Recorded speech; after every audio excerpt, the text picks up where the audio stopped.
ब्राह्मण का रूप बना करके बरबरी को एक पीपल के पेड़ के नीचे रोक लिया। अरे बरबरी कहाँ जाते हो? बरबरी ने अपने घोड़े की लगाम को खींचा और पीपल के वृक्ष के नीचे खड़े हो गए। हे ऊपर देवता, आज्ञा करें, किस काम के लिए मुझे यहाँ रोक रखा है? बरबरी तुम कहाँ जाते हो? बोले आपको पता नहीं है कितना भयानक युद्ध चल रहा है हस्तिनापुर के कुरुक्षेत्र में, युद्ध लड़ने के लिए जा रहा हूँ। ऐसा क्या है आपके पास जिससे आप युद्ध लड़ोगे? आप अभी दुधमुहे बालक हो। वहाँ महान युद्ध है, कृपाचार्य, द्रोणाचार्य, अश्वत्थामा, अर्जुन, कर्ण, दुर्योधन, भीम। आप क्या करोगे उसमें ला करके? आप अभी दुधमुहे बालक हो। आपको पता नहीं कितने पराक्रमी राजा वहां पर युद्ध लड़ रहे हैं, देश देशांतर से एकत्रित हुए हैं। क्या अपनी जान गंवाने के लिए जा रहे हैं वहां पर? ऐसा क्या है तुम्हारे पास? भगवान तो केवल परीक्षा लेना चाहते थे कि उनके पास क्या है। उन्होंने कहा महाराज मेरे पास 3 बाण हैं, अगर ये 3 बाण मैं यहीं से चला दूंगा तो जो युद्ध लड़ रहा है वो तो युद्ध भूमि में समाप्त हो जाएगा, परंतु जो युद्ध की इच्छा करके रणभूमि में आएगा वो रास्ते में ही समाप्त हो जाएगा। महालक्ष्मी, महाकाली, महासरस्वती के 3 बाण हमारे पास हैं। अच्छा और क्या है? बोले महाराज मैं महान दानी हूँ, मेरी माँ ने वचन दिया कि जो भी तुमसे कुछ जो दान में मांगे सर्वस्व दान दे देना। कन्हैया बोले अब बात बन गई, बस बस बस। बोले यही बात सुननी थी हमको, महान दानी हैं आप। बोले हाँ महाराज। बोले और क्या? बोले आपके पास गुण है। बोले मेरे एक वचन और दे करके मैं आया हूँ कि जो भी पाली हारेगी ना, चाहे कौरव चाहे पांडव, मैं हारे का सहारा बन जाऊंगा। कन्हैया ने कहा इसलिए अगर तुम युद्ध भूमि में जाओगे, अगर कौरव हारेंगे तो तुम कौरव की तरफ लग जाओगे, पांडव हारने लगेंगे तो पांडवों की तरफ लग जाओगे, ऐसे तो युद्ध कभी समाप्ति नहीं होने वाला। अब बरबरी का दिमाग चकराया। उन्होंने कहा हे प्रभु, हे ब्राह्मण देवता, मुझे मार्गदर्शन कीजिए, मेरा मार्गदर्शन कीजिए, मुझे मार्ग बताइए, मैं कहाँ जाऊँ, क्या करूँ? उन्होंने कहा हे बरबरी,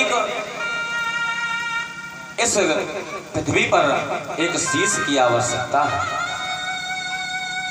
और शीश महान योद्धा का होना चाहिए। और आज की स्थिति में महान योद्धा केवल 3 हैं। बोले एक जो कुरुक्षेत्र में युद्ध करा रहा है कृष्ण, और जो ये एक युद्ध लड़ रहा है अर्जुन, और एक आप। ये 3 में से किसी एक का शीश चाहिए, पृथ्वी पर अति आवश्यकता है। क्या आप अपना शीश दान कर सकते हो? बरबरीक ने कहा महाराज शीश तो अवश्य दान कर सकते हैं। अर्जुन ने कहा मुझे 3 बाणों में से एक बाण की शक्ति तो दिखाओ पहले। बरबरीक ने कहा महाराज आज्ञा कीजिए। कन्हैया ने कहा ये जो पीपल के पत्ते दिख रहे हैं ना, अगर आप एक ही बाण में पीपल के पत्तों को भेदन कर दोगे ना, तब हम मान जाएंगे कि आपके बाणों में शक्ति है। बरबरीक ने एक बाण को चलाया, एक ही बाण में सारे पीपल के पत्तों का भेदन हो गया। कन्हैया ने एक पत्ते को अपने पांव के नीचे दबो लिया और बाण सारे पत्तों का भेदन करके कन्हैया के पांव पर प्रहार करने लगा। बरबरीक ने कहा अरे महाराज आपके पैर के नीचे पत्ता दबा हुआ है, पीपल का पत्ता है। कन्हैया ब्राह्मण रूपी हैं, पांव हटाया, उस पीपल के उस पत्ते को भी भेदन कर दिया। जो भेदन किया कन्हैया समझ गए। कन्हैया ने कहा अर्जुन देख लिया आपने शक्ति को। हाँ, कन्हैया ने जो शीश का वरदान मांगा, शीश का दान मांगा, तो बरबरीक ने कहा हे ब्राह्मण देवता, आप ओरिजिनल ब्राह्मण नहीं हो सकते, आप साक्षात्कार में ब्राह्मण नहीं हो सकते हो। कन्हैया ने कहा क्यों नहीं हो सकता मैं ब्राह्मण? बोले अगर आप ब्राह्मण होते तो आप शीश का दान नहीं मांगते, अपने वास्तविक स्वरूप में आइए। कन्हैया ने तुरंत चतुर्भुजी रूप बनाया और आज द्वितीय बार बरबरीक को विराट रूप के दर्शन कराए। वहाँ पर अर्जुन को कराए थे, गीता का उपदेश दिया था, और यहाँ पर आज बरबरीक का जीवन धन्य कर दिया। बरबरीक ने अपने खड़क से तलवार को निकाला म्यान से, अपने शीश को अपने घर से अलग करके और कन्हैया के चरणों में रख दिया। बोले कन्हैया मेरे दिल में जो इच्छाएं थी कि मैं युद्ध लड़ूंगा, परंतु इच्छाएं तो मेरे दिल के दिल में ही लगी रह गई। मैं माँ को वचन देकर के आया था कि जो कुछ भी दान में जो व्यक्ति मांग लेगा मैं उसको दे दूंगा। हे कन्हैया, आपने मेरा शीश मांगा, शीश आपके चरणों में। कन्हैया ने बरबरीक के शीश को लिया और वरदान दिया, बरबरीक वरदान मांगो, क्या वरदान चाहिए? हम आपके दान देने से प्रसन्न हुए। बरबरीक ने कहा, कन्हैया मैं युद्ध लड़ने के लिए आया था, युद्ध खेलने के लिए आया था। अगर युद्ध नहीं लड़ पाया तो युद्ध मुझे देख तो लेने दो, देख तो सकता हूं युद्ध। कन्हैया ने कमंडल से अमृत निकाला और शीश को अमृत पिला दिया। मानो शीश अमर हो गया और जाकर के विशाल का पर्वत पर रख दिया। जहां पर युद्ध गलत होता तो बरबरीक का है मुंह बोलता गलत हो रहा है यहाँ पर। जहां पर युद्ध सही होता वहां पर बरबरीक कहते युद्ध है सही हो रहा है। आज बरबरीक की स्थापना की और कहा, आज से तुम मेरे नाम से जाने जाओगे, मेरे से पहले आपकी पूजा होगी। आज से तुम हारे का सहारा बनोगे। जो भी व्यक्ति हारा हुआ तुम्हारे द्वार पर आएगा, तुम उसका सहारा बन करके उनकी सहायता करोगे। इस प्रकार से 18 दिवस पर्यंत बरबरीक ने युद्ध को देखा। अब जब पांडवों ने युद्ध पर विजय प्राप्त की, विजय प्राप्त करने के बाद व्यक्ति को घमंड आ जाता है। पांचों पांडवों को घमंड आ गया। अर्जुन कहे मैंने युद्ध को जीता, भीम कहे मैंने युद्ध को जीता, नकुल सहदेव जो अश्विनी कुमार के पुत्र थे उन्होंने कहा मैंने युद्ध को जीता। धर्मराज युधिष्ठिर कहे नहीं, मेरी धर्म नीति से युद्ध विजय हुआ है। पांचों पांडव मतलब ऐसे हो गए जैसे आपस में लड़ मरेंगे। पांचों ने कहा कन्हैया के पास चलिए, वही बताएंगे किसने युद्ध को जीता है। कन्हैया ने कहा भाई मैं तो युद्ध साथ में खिला रहा था, साथ में युद्ध में ही था। हम सभी उस शीश के पास चलेंगे जिस शीश ने 18 दिवस पर्यंत युद्ध को देखा है। वही निर्णय करेंगे कि किसने युद्ध को जीता है, किसने युद्ध को लड़ा है, किसकी युद्ध में मृत्यु हुई है और किसकी युद्ध में हार हुई है, किसकी युद्ध में जीत हुई है। कन्हैया ने पांचों पांडवों को लिया और जाकर के बरबरीक के सामने खड़े हो गए। पांचों पांडव हाथ जोड़कर के खड़े हैं। अरे बरबरीक, आपने तो सारा युद्ध देखा है, आप ही बताइए ना किसका कैसा किरदार रहा युद्ध में, किसकी वजह से युद्ध जीते हैं। बरबरीक ने कहा अरे मूर्ख, घमंड करते हो, कोई विजय प्राप्त करके घमंड नहीं करनी चाहिए। मेरी बात को सुनो, मारने वाला कन्हैया था और मरने वाला कन्हैया था। जीतने वाला कन्हैया है, हारने वाला ही कन्हैया था। भगवान श्री कृष्ण 18वें अध्याय में गीता में कहते हैं सर्वस्व मैं हूं, जल में, पृथ्वी पर, अग्नि में, वायु में, पेड़ों पर, यहां तक कि सारी प्रजातियों में मैं हूं। क्या तुम्हें पता नहीं है? गीता का उपदेश नहीं सुना तुम लोगों ने? कुरुक्षेत्र में ही गीता का उपदेश दिया। सर्वस्व भगवान श्री कृष्ण। इस प्रकार से बरबरीक ने समझाया और पांडवों के घमंड को चूर किया। इसलिए प्यारे कन्हैया कहते हैं कभी भी घमंड नहीं करना चाहिए अगर कहीं पर विजय प्राप्त हो जाए। कन्हैया ने कहा अगर तुम धन अभिमान करोगे तो हम तुम्हारा धन छीन लेंगे, अगर तुम पद अभिमान करोगे तो हम तुम्हारा पद छीन लेंगे, अगर तुम शरीर अभिमान करोगे तो हम तुम्हारा शरीर ऐसा कर देंगे कि किसी के लायक नहीं रहोगे। आज बरबरीक को वरदान दिया पुनः और जाकर के शीश की स्थापना की और कहा आज से तुम खाटू श्याम नाम से जाने जाओगे। बिहारे के सहारे की, बंसी वारे की, खाटू श्याम की। इस प्रकार से त्रिदेवी महाराज ने परीक्षित को कथा श्रवण कराई।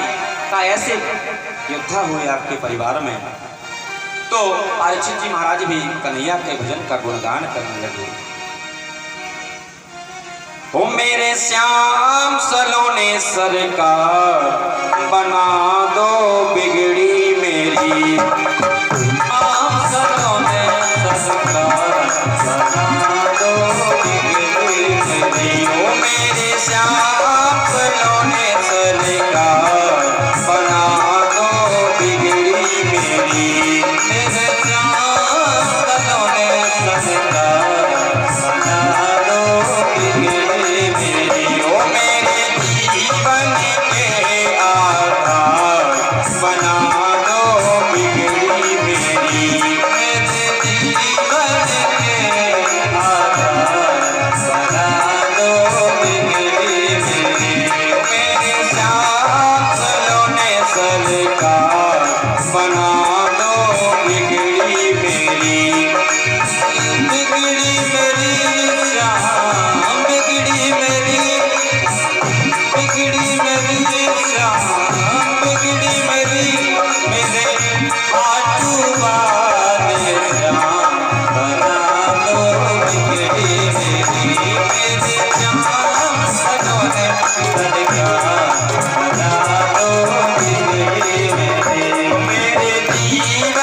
वृंदावन के बांके बिहारी मेरे, वृंदावन के बांके बिहारी मेरे पीने की बारंबार बना दो बिगड़ी मेरी, मेरी बिगड़ी अजी है बरसात बना दो बिगड़ी मेरी, ओ मेरे श्याम सलोने सरकार बना दो बिगड़ी मेरी, मेरे खाटू वाले श्याम बना दो बिगड़ी मेरी, ओ मेरे जीवन के आधार बना दो बिगड़ी मेरी, मेरे श्याम सलोने सरकार बना दो बिगड़ी मेरी, मेरे खाटू वाले श्याम बना दो बिगड़ी मेरी।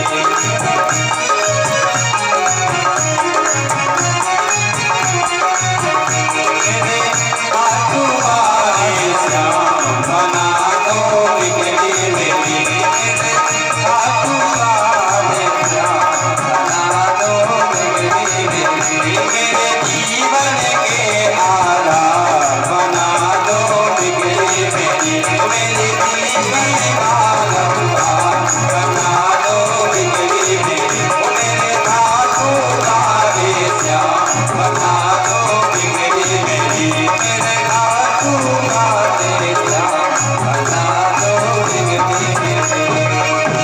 बोले खाटू नरेश की, शीश के दाने की, मौलवी के लाल की, हारे के सारे की। इस प्रकार से मौलवी के लाल की भी कथा को श्रवण कराया। अब हमारे सुखदेव जी महाराज कहते हैं बाबा अब हमें कन्हैया के और गुणगानों को तो श्रवण कराइए। सुखदेव जी महाराज ने 10 मिनट में चटपट कर ली पूरी कथा। बोले कन्हैया का जन्म हुआ रोहिणी नक्षत्र में हुआ, भादों के महीने में हुआ, कारावास में हुआ कंस के। बोले कन्हैया ने चीरहरण को किया, यमुना में कालिया नांग का दाय किया, अघासुर को, वृत्रासुर को, बकासुर को मारा। इस प्रकार से 10 मिनट में पूरी कथा सुना दी। कंस का वध किया, द्वारकापुरी में रहे और स्वर्गवास वैकुंठ धाम को चले गए। इस प्रकार महाराज परीक्षित जी कहते हैं मुझे विस्तार से कथा को श्रवण करना है। सृष्टि का सृजन कैसे हुआ, सृष्टि पर मानव जाति कैसे आई, सृष्टि को कौन पालता है, सृष्टि को कौन रचता है, सृष्टि को कौन चलाता है। आपने तो 10 मिनट में कन्हैया के सारे जीवन का वृतांत बता दिया कि कन्हैया कारावास में हुए, चीरहरण किया, माखन चोरी की, दामोदर लीला की, सारे लीलाओं का वर्णन किया, आपको कथा होगी। ऐसे नहीं